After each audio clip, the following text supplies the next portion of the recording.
මං වාට හරි ආදරේ. මොකද ලැජ්ජා හිතෙනවද? පෙරක අපව වහන්න ඕන. මොකද්ද?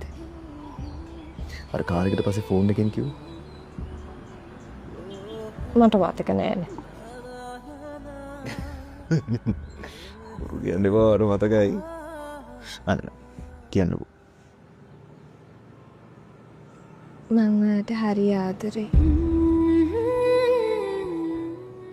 තව පාරක් හයියෙන් කියන ඊට වඩා. මෝඩයා.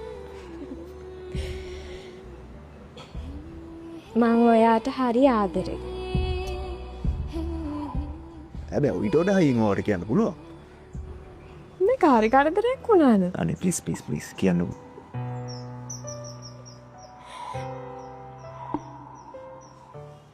මං වාට හරි ආදරේ. මොකද ලැජ්ජා හිතෙනවද?